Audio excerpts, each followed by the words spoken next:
నీవు గతంలో ఎందరో పెద్దవారు లేదా పండితులు లేదా ఎల్డర్స్గా గౌరవనీయులుగా అనిపించే గురువులు వీరందరూ చెప్పిన మాటలు మీరు విన్నారు.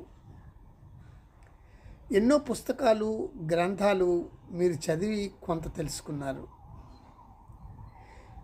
మీ జీవితంలో కొన్ని అనుభవాలు, కొన్ని సంఘటనలు ఘటనలు జరిగి వాటితో కొన్ని అనుభవాలు మీరు ఎదుర్కొని ఆ అనుభవాలు అనుభూతులుగా మిగిల్చుకున్నారు. వీటంతటితోనూ మీకు కొంత జ్ఞానం అనేది కలిగింది. ఈ జ్ఞానంతో నీ మనస్సు ఏం చేస్తుందంటే,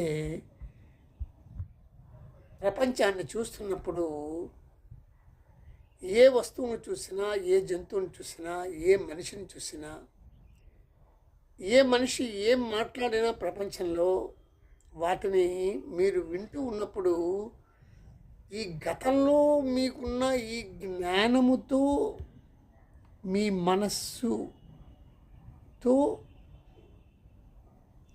ఆ మాటలు మీరిప్పుడు వింటూ ఉంటారు. అట్లాగే ఆ మనిషిని గతంలో ఉన్న అనుభవ జ్ఞానంతో ఆ మనిషిని చూస్తూ ఉంటారు.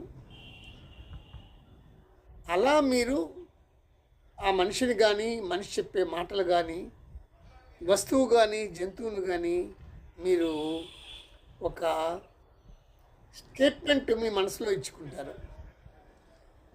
మీరు ఒక నిర్ధారణకు వచ్చి ఒక స్టేట్మెంటు ఆ విషయమై మీరు ఇచ్చుకుంటారు మీ మనసులో.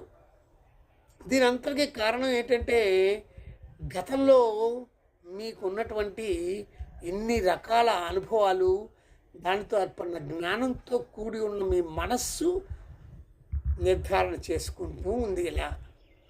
అంతేగాని ఇప్పుడు మీరు ఏ వ్యక్తిని చూశారో, ఏ వ్యక్తితో మాట్లాడారో వారి వాస్తవికత, వారి మాటల్లో వాస్తవం, ఆ మనిషిలో ఉన్నటువంటి వాస్తవికత మీకు అర్థం కాదు, మీకు తెలియదు.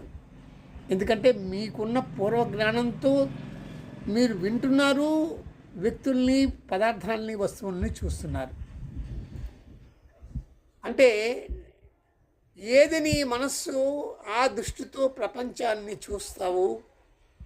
ప్రపంచాన్ని మార్చడం కష్టం, ముందు నీ మనస్సు మార్చుకోవాలి. ఇది నేను చెప్పే